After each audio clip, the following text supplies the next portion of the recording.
Hello guys, स्वागत है आपका हमारे यूट्यूब चैनल फतह क्लासेस के अंदर।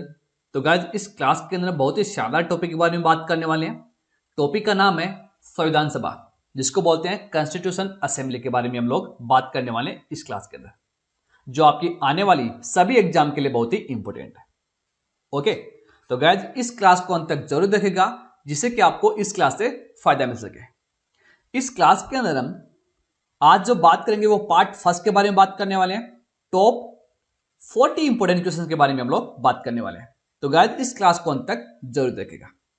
ओके, क्वेश्चन को स्टार्ट करने से पहले हम थोड़े संविधान के बारे में बात करेंगे कि संविधान क्या है और कहां से लिया गया है और कितना इसको समय लगा बनने के अंदर। अगर मैं संविधान की बात करूं, हमारा जो संविधान है वो कैसे मिलकर बना है? यह मिलकर बना है सम प्लस विधान से। ओके, तब जाकर हमारा संविधान बना। संविधान है वो भारत का सर्वोच्च विधान है, जिसको कहा जाता है संविधान। अगर मैं बात करूं तो संविधान सभा द्वारा इसको 26 नवंबर 1949 को पारित हुआ। जो हमारा संविधान है सब कब पारित हुआ? 26 नवंबर 1949 को पारित हुआ था। ध्यान रखना, ये जितने भी मैं आपको बता रहा हूं सब इंपॉर्टेंट है। ओके, आगे अगर बात करूं कि 26 नवंबर 1949 को पारित हुआ था और इसको जो प्रभावी किया गया वो किया गया 26 जनवरी 1950 को। यह भी इंपॉर्टेंट है, एग्जाम के अंदर बहुत बार क्वेश्चन पूछा गया है। 26 जनवरी 1950 को प्रभावी हुआ।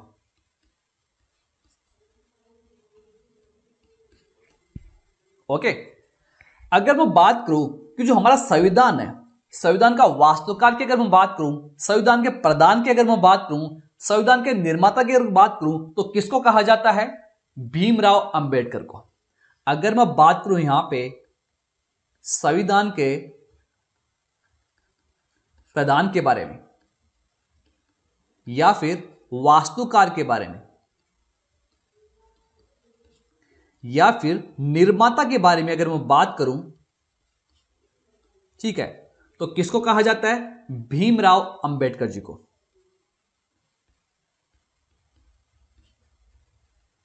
भीमराव अंबेडकर जी को संविधान का वास्तुकार, निर्माता या प्रधान कहा जाता है। ओके गाइस, जो भारत का जो संविधान है वो विश्व के किसी भी गणतांत्रिक देश का सबसे लंबा लिखित संविधान है। जो हमारा जो संविधान है वो सबसे लंबा लिखित संविधान है। अगर मैं बात करूं भारतीय संविधान को जो बनने के अंदर जो समय लगा था वो लगा था 2 साल 11 महीने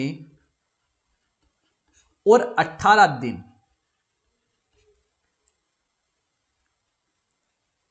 2 साल 11 महीने 18 दिन में हमारा संविधान बनकर तैयार हो गया था। ओके, क्योंकि हमारा जो संविधान है वो बहुत ही लंबा संविधान है। अगर मैं आगे बात करूं कि संविधान के समय जब बना था उस समय कितने आर्टिकल थे, कितने भाग थे, कितने अनुसूचियां थी, उनके बारे में चलो बात करते हैं। जब संविधान बना था उस समय की बात करूंगा तो कितने आर्टिकल थे? 395 आर्टिकल थे, जिसको बोलते हैं अनुच्छेद।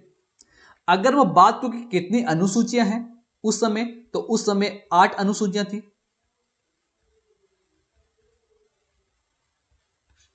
अगर भाग की बात की जाए तो कितने भाग थे? 22 भाग में ये बटा हुआ था। ठीक है, जब हमारा संविधान बना था उस समय की बात है। अगर मैं वर्तमान की बात करूं कि वर्तमान समय में हमारे संविधान के अंदर कितने अनुच्छेद हैं, कितनी अनुसूचियां और कितने भाग में ये बटा हुआ है। वर्तमान के अंदर आर्टिकल कितने हैं? 395 आर्टिकल है, अनुच्छेद 395। अगर बात की जाए अनुसूचियों के बारे में तो अभी वर्तमान के अंदर 12 अनुसूचियां हैं। 12 अनुसूचियां हैं वर्तमान के अंदर हमारे संविधान के अंदर। और कितने भागों के अंदर इसको बांटा गया है? तो इसको 25 भागों के अंदर बांटा गया है। ध्यान रखना, इंपॉर्टेंट है, डायरेक्ट क्वेश्चन पूछे जाते हैं एग्जाम के अंदर। ठीक है, कि वर्तमान समय में हमारा जो संविधान है इसको कितने भागों में बांटा गया है? 25 भागों के अंदर इसको बांटा गया है। पारित कब हुआ था? 26 नवंबर 1949 को पारित हुआ था। प्रभावी कब हुआ? 26 जनवरी 1950 को। ध्यान रखना, इंपॉर्टेंट है, एग्जाम के अंदर डायरेक्ट क्वेश्चन पूछे जाते हैं यहां से। ओके, तो चलिए चलते हैं अपने अब इंपॉर्टेंट क्वेश्चंस की तरफ।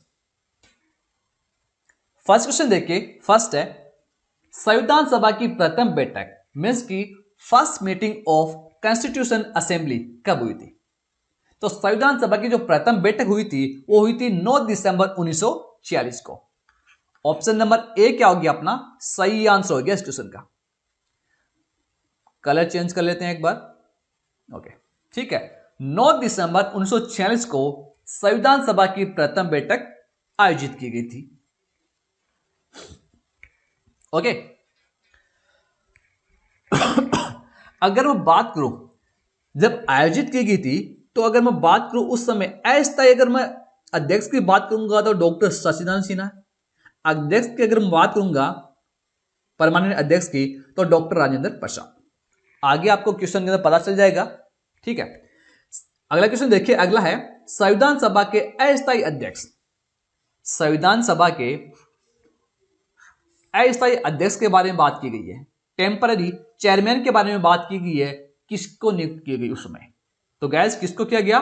डॉक्टर सच्चिदानंद सिन्हा को। ऑप्शन नंबर बी क्या हो गया अपना सही आंसर हो गया इस क्वेश्चन का, जो उस समय टेम्पररी चेयरमैन थे संविधान सभा के, मींस की अस्थायी अध्यक्ष के रूप में चुना गया था।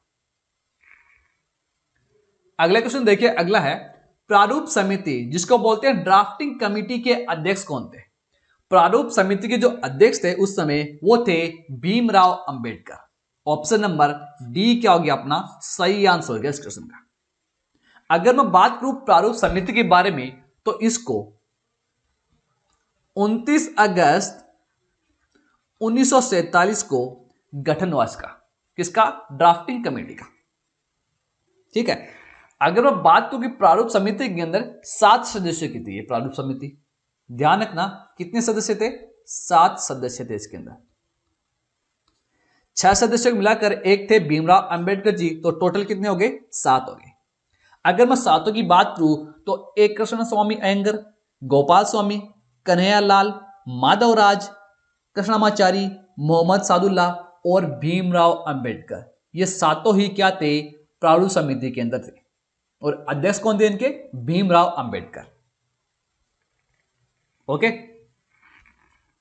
अगला क्वेश्चन है कि संविधान सभा के स्थायी अध्यक्ष मींस की परमानेंट चेयरमैन किसे बनाया गया? परमानेंट चेयरमैन की बात की गई तो डॉक्टर राजेंद्र प्रसाद को बनाया गया। ऑप्शन नंबर सी अपना सही आंसर हो जाएगा इस क्वेश्चन का। ओके, अगला क्वेश्चन देखिए, संविधान सभा के अंतिम रूप से संविधान को कब पारित किया गया? ठीक है, तो अंतिम रूप से कब पारित किया गया? तो यह किया गया था 26 नवंबर 1949 को। मैंने आपको बताया था 26 नवंबर 1949 को पारित किया गया था और प्रभावी कब हुआ? 26 जनवरी 1950 को। ओके, ध्यान रखना दोनों डेट, इसमें कंफ्यूज मत होना। अगला क्वेश्चन देखिए, अगला है, और उससे पहले अगर गाइस आप हमारे इस चैनल पे पहली बार जुड़ रहे हैं तो हमारे इस चैनल को जरूर सब्सक्राइब कीजिएगा और जो बेल आइकन का जो बटन आपको दिखाई दे रहा है उसको जरूर दबाएं, जिससे कि आपको आगे आने वाली हैंडी क्लास की अपडेट आपको मिल जाएगी। अगर आपको ये वीडियो पसंद आ रहा है तो इस वीडियो को लाइक कीजिए, कमेंट कीजिए और ज्यादा से ज्यादा इसको शेयर करें। अगर आपको इस वीडियो की पीडीएफ फाइल चाहिए तो टेलीग्राम पर एक चैनल हमारा, उसको ज्वाइन करें, वहां पे आपको सभी प्रकार की पीडीएफ फाइल मिल जाएगी और डिस्क्रिप्शन के अंदर लिंक दे रखा है। बढ़ते हैं हम अपने अगले क्वेश्चन की तरफ। अगला क्वेश्चन देखिए, भारतीय संविधान किस दिन से पूर्णतः लागू हुआ था? ठीक है, जो हमारा जो संविधान है वो बनकर तैयार हो गया था 2 साल 11 महीने और 18 दिन के अंदर। पूर्णतः लागू कब हुआ था? तो गाइस ये हुआ था 26 जनवरी 1950 को। ऑप्शन नंबर डी अपना क्या होगा सही आंसर हो जाएगा इस क्वेश्चन का। इसी टाइप के क्वेश्चन, ये क्वेश्चन एग्जाम के अंदर पूछे गए थे और आने वाली एग्जाम के अंदर यही क्वेश्चन पूछे जाएंगे। अगला क्वेश्चन है, भारत कब गणतंत्र इंडिया बिकम ए रिपब्लिक बना, कब बना था? तो गाइज ये बना था 26 जनवरी 1950 को। ऑप्शन नंबर सी अपना सही आंसर हो जाएगा इस क्वेश्चन का। इंडिया बिकम ए रिपब्लिक इन 26 जनवरी 1950। अगला क्वेश्चन है, भारतीय संविधान के किस भाग को उसकी आत्मा मीन्स कि उसका सोल की संज्ञा दी गई है? तो गाइज किसको दी गई, कौन से भाग को दी गई है? तो वो है प्रस्तावना।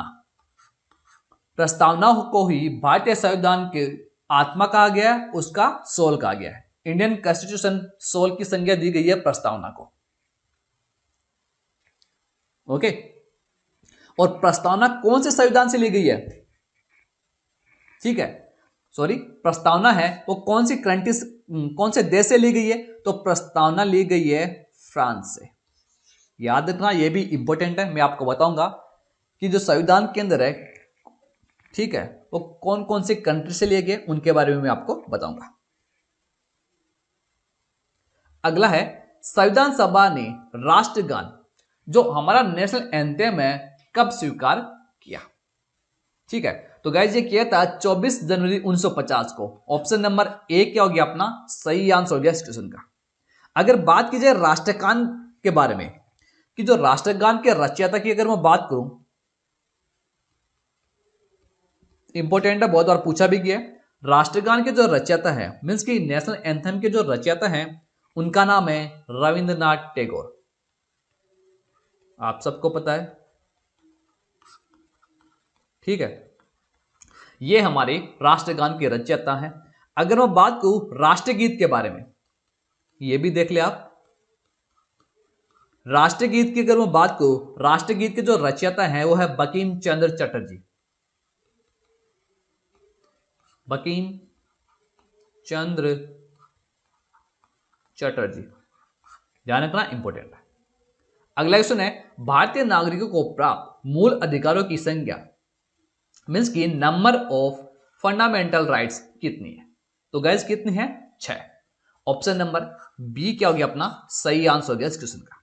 6 क्या है? Number of fundamental rights. अगर बात हुई कौन कौन से हैं उनके बारे में चलो बात करते हैं। पहला है समता का अधिकार,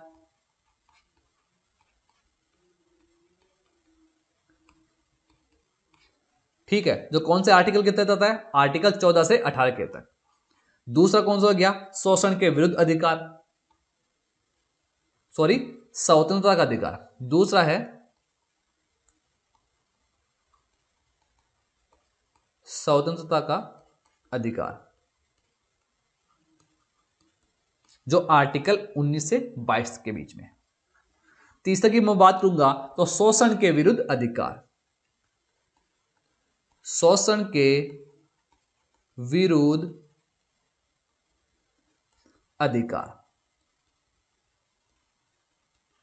कौन से आर्टिकल के तहत आता है? आर्टिकल 23 से 24। चौथे की अगर मैं बात करूं तो कौन सा है? धर्म की स्वतंत्रता का अधिकार, जो अलग अलग धर्म है, धर्म की स्वतंत्रता का अधिकार। सबको स्वतंत्र, सभी लोग स्वतंत्र है अपने अपने धर्म को मानने के लिए। तो धर्म की जो स्वतंत्रता का अधिकार है वो आर्टिकल 25 से 28 के बीच में। अगर मैं बात करूं आगे संस्कृति और शिक्षा संबंधी जो अधिकार है, संस्कृति और शिक्षा मीन्स की एजुकेशन, शिक्षा से संबंधित अधिकार, जो अधिकार है वो आर्टिकल 29 से 30 में। अगला लास्ट वाला बात करूंगा संवैधानिक उपचारों का अधिकार। अगर बात की जाए संवैधानिक उपचारों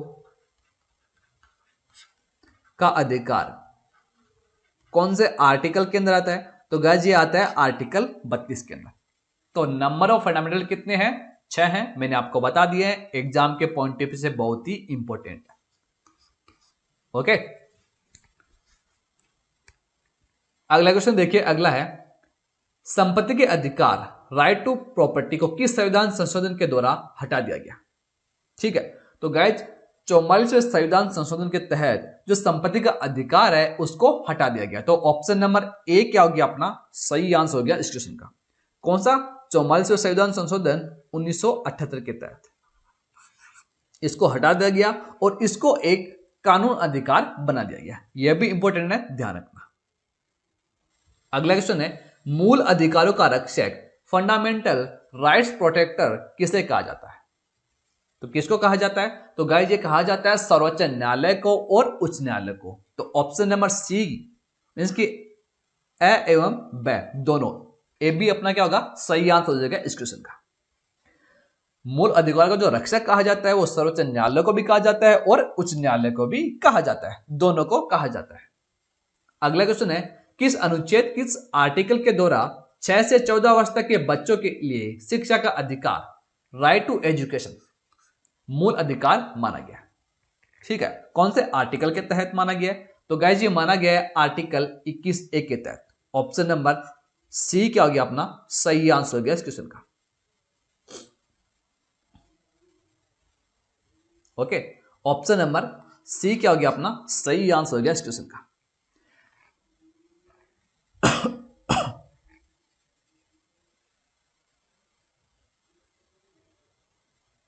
अगला क्वेश्चन देखिए, लोक कल्याणकारी राज्य की अवधारणा वेलफेयर स्टेट इन इंडिया किस में निहित है? तो किसके अंदर आता है? तो गाइस ये आता है राज्य की नीति निर्देशक के तत्व के रूप में। ऑप्शन नंबर बी क्या हो गया अपना सही आंसर हो गया इस क्वेश्चन का। मींस की director principle of state policy के अंदर ये आता है। ऑप्शन नंबर बी अपना क्या होगा सही आंसर हो गया इस क्वेश्चन का। और आर्टिकल जो राज्य की नीति तत्व है वो आर्टिकल किसके अंदर आते हैं? आर्टिकल 36 से 51 के अंदर। ध्यान रखना इंपॉर्टेंट है, कौन से पार्ट के अंदर आते हैं ये भी ध्यान रखना, पार्ट 4 के अंदर।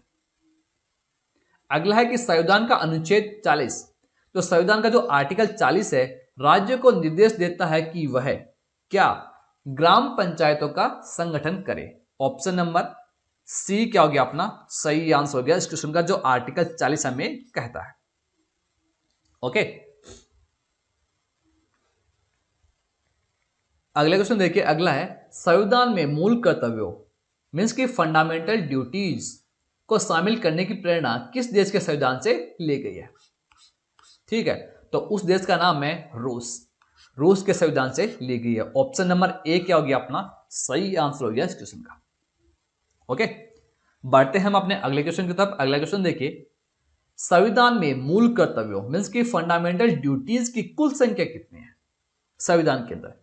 तो गैस कुल संख्या है 11 फंडामेंटल ड्यूटीज की। तो ऑप्शन नंबर बी क्या हो गया अपना सही आंसर हो गया इस क्वेश्चन का। अगला क्वेश्चन देखिए, अगला है संविधान में मूल कर्तव्यों को किस समिति की अनुशंसा के आधार पर शामिल किया गया? तो यह किया गया था स्वर्ण सिंह समिति की आधार पर। ऑप्शन नंबर सी क्या हो गया अपना सही आंसर हो गया इस क्वेश्चन का।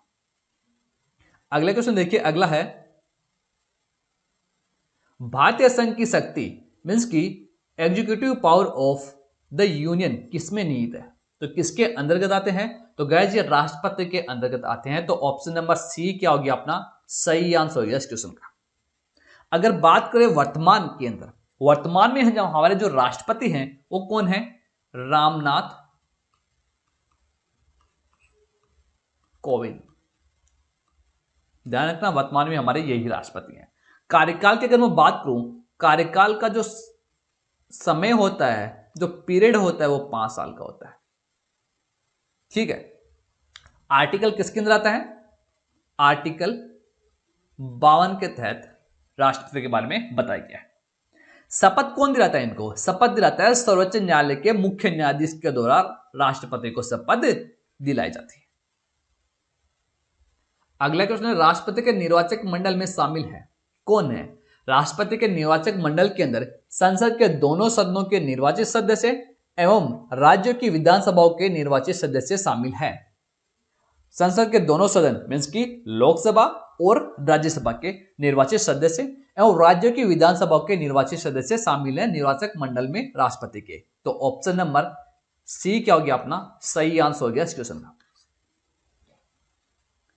बढ़ते हैं हम अपने अगले क्वेश्चन की तरफ। अगला क्वेश्चन देखिए, राष्ट्रपति के कार्यकाल की अवधि होती है, मैंने आपको अभी बताया था, जो राष्ट्रपति के जो कार्यकाल की जो समय होता है, जो अवधि होती है, वो होती है 5 वर्ष की। ऑप्शन नंबर बी अपना सही आंसर हो गया इस क्वेश्चन का।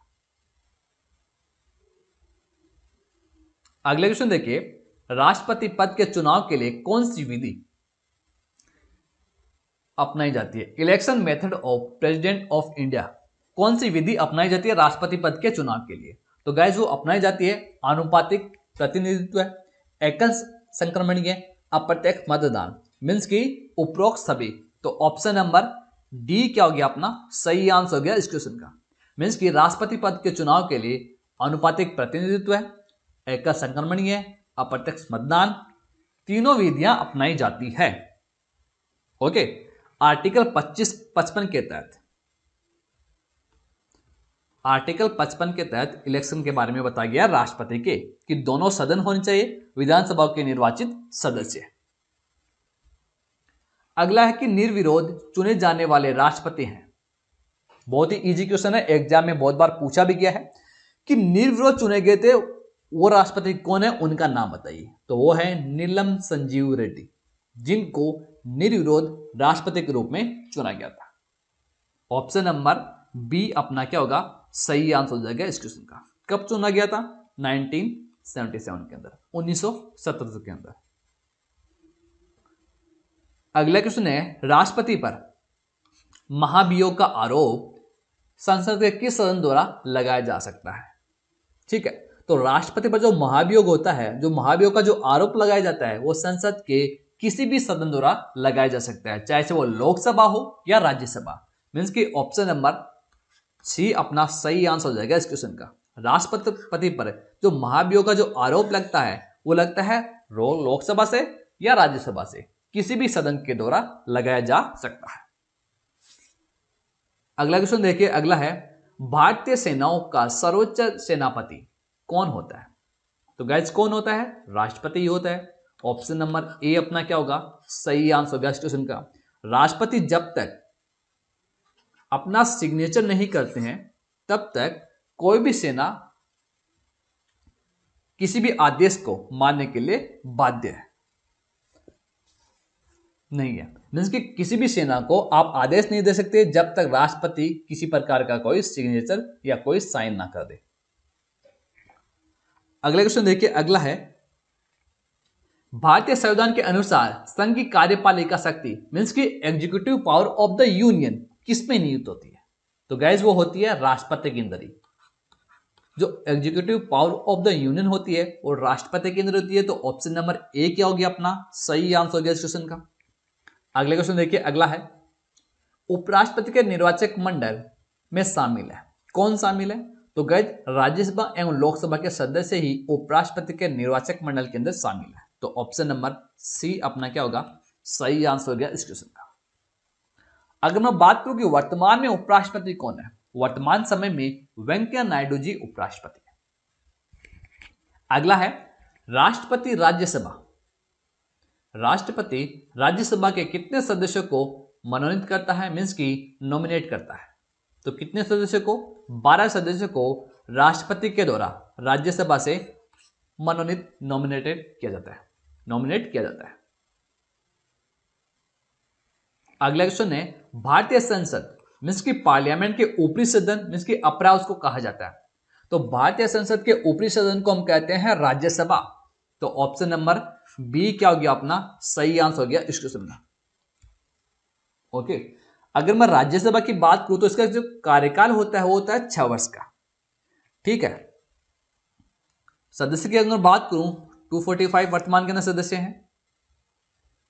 अगला क्वेश्चन देखिए, अगला है, प्रधानमंत्री की नियुक्ति कौन करता है? मीन्स कि जो हमारे प्राइम मिनिस्टर है उनको अपॉइंटमेंट कौन करता है? उनका अपॉइंटमेंट तो गाइस राष्ट्रपति के द्वारा किया जाता है। तो ऑप्शन नंबर ए क्या हो गया अपना सही आंसर हो गया इस क्वेश्चन का। और वर्तमान में हमारे प्रधानमंत्री कौन है? नरेंद्र मोदी जी हैं। अगला क्वेश्चन है, यदि प्रधानमंत्री या कोई अन्य मंत्री सदन का सदस्य नहीं है तो उसे पद पर बने रहने के लिए कितने दिनों के अंदर संसद का सदस्य बनना आवश्यक है? कितने दिनों के लिए? के अंदर बनना आवश्यक है, 6 माह के अंदर, 6 महीने के अंदर उनको संसद का सदस्य बनना आवश्यक है। तो ऑप्शन नंबर बी अपना सही आंसर हो गया इस क्वेश्चन का। अगला है मंत्रिपरिषद सामूहिक रूप से काउंसिल ऑफ मिनिस्टर्स से किसके प्रति उत्तरदायी है, मीन्स के रेस्पॉन्सिबल है। तो गाइज वो होते हैं लोकसभा के प्रति सामूहिक रूप से उत्तरदायी। ऑप्शन नंबर सी अपना क्या होगा, सही आंसर हो गया इस क्वेश्चन का। अगर मैं बात करूं लोकसभा के बारे में तो इसको कहा जाता है निचला सदन, लोअर हाउस कहा जाता है। नेता कौन होती है इसके अंदर, प्रधानमंत्री होते हैं। वर्तमान में अध्यक्ष की अगर मैं बात करूंगा, लोकसभा अध्यक्ष कौन है, लोकसभा अध्यक्ष की अगर मैं बात करूंगा तो ओम बिरला जी हैं।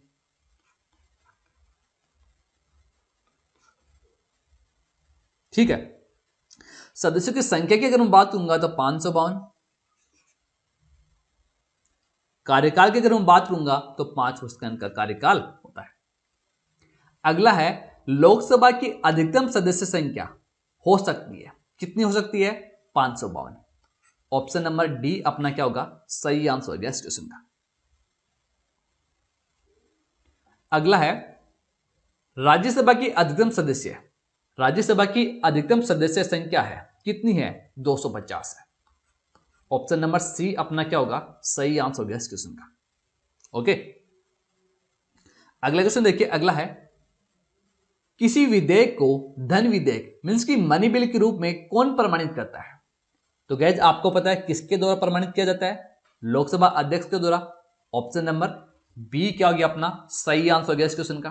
और वर्तमान में लोकसभा अध्यक्ष आपको पता होनी चाहिए, एग्जाम में बहुत बार पूछा भी गया है। वर्तमान के अंदर मैं बात करूंगा तो ओम बिरला जी, ठीक है, जो धन विधेयक के रूप में प्रमाणित करते हैं किसी भी विधेयक को। अगला है केंद्र सरकार का प्रथम विधि अधिकारी मीन्स की फर्स्ट लॉ ऑफिसर कौन होता है। तो गैस किसको माना जाता है, महान्यायवादी को। ऑप्शन नंबर सी अपना क्या होगा, सही आंसर हो जाएगा इस क्वेश्चन का। और वर्तमान के अंदर महान्यायवादी कौन है, मीन्स की केंद्र सरकार का प्रथम विधि अधिकारी कौन है। तो गैस के वेणुगोपाल, के वेणुगोपाल, ओके, जो महान्यायवादी है। अगला क्वेश्चन है संघ राज्य क्षेत्रों मीन्स के यूनियन टेरिटरीज का प्रशासन कौन चलाता है। तो यह चलाता है राष्ट्रपति द्वारा नियुक्त प्रशासक। ऑप्शन नंबर बी अपना क्या होगा, सही आंसर हो जाएगा इस क्वेश्चन का। बढ़ते हैं हम अपने अगले क्वेश्चन की तरफ। अगला क्वेश्चन देखिए, भारत के प्रथम राष्ट्रपति कौन थे। बच्चों वाला क्वेश्चन है, ठीक है। भारत के प्रथम राष्ट्रपति प्रेसिडेंट ऑफ इंडिया कौन थे फर्स्ट। तो guys doctor Rajendra Prasad. Option number B अपना क्या होगा, सही आंसर हो जाएगा इस क्वेश्चन का। अगला कि स्वतंत्र भारत के पहले भारतीय गवर्नर जनरल की बात की गई है तो कौन थे। तो वो थे चक्रवर्ती राजगोपालाचारी। ऑप्शन नंबर ए क्या हो गया अपना, सही आंसर हो गया इस क्वेश्चन का। किसकी बात की गई है, जब हमारा देश आजाद हो गया था उसके बाद पहले भारतीय गवर्नर जनरल की बात की गई तो चक्रवर्ती राजगोपालाचारी। ऑप्शन नंबर ए अपना सही आंसर है। अगला क्वेश्चन है राष्ट्रपति द्वारा लोकसभा तथा राज्यसभा में मनोनीत किए जाने वाले सदस्यों की संख्या क्रमशः कितनी है। क्रमशः से याद रखना, लोकसभा की बात की गई है कि लोकसभा तथा राज्यसभा में, तो गैस कितनी है, 200 होती है लोकसभा से, 2 तो होती है लोकसभा से, ठीक है, और 12 को राज्यसभा से मनोनीत किया जाता है। ध्यान रखना इंपोर्टेंट है, किसके द्वारा, राष्ट्रपति के द्वारा, जो वर्तमान में कौन है, रामनाथ कोविंद है। ओके, तो गाइस ये थे कुछ important question Rajya Sabha, important question संविधान सभा से, मीन्स की कॉन्स्टिट्यूशन असेंबली से, जो आपकी एग्जाम के पॉइंट ऑफ से बहुत ही इंपोर्टेंट है। एग्जाम के अंदर डायरेक्ट क्वेश्चन पूछे जाते हैं संविधान सभा से। आई होप कि गाइज आपको ये वीडियो पसंद आएगा। अगर आपको ये वीडियो पसंद आए इस वीडियो को लाइक कीजिए और ज्यादा से ज्यादा इसको शेयर कीजिए। अगर आप हमारे इस चैनल पे पहली बार जुड़ रहे हैं तो हमारे इस चैनल को जरूर सब्सक्राइब कीजिएगा और जो बेल आइकन का जो बटन आपको नीचे दिखाई दे रहा है उसको जरूर दबाएं, जिससे कि आपको आगे आने वाली हैंडलिंग क्लास की अपडेट आपको मिल जाएगी। ओके, तो गाइस मिलते हैं नेक्स्ट क्लास में नेक्स्ट इंपोर्टेंट क्वेश्चंस के साथ। तब तक के लिए thank you, goodbye and take care.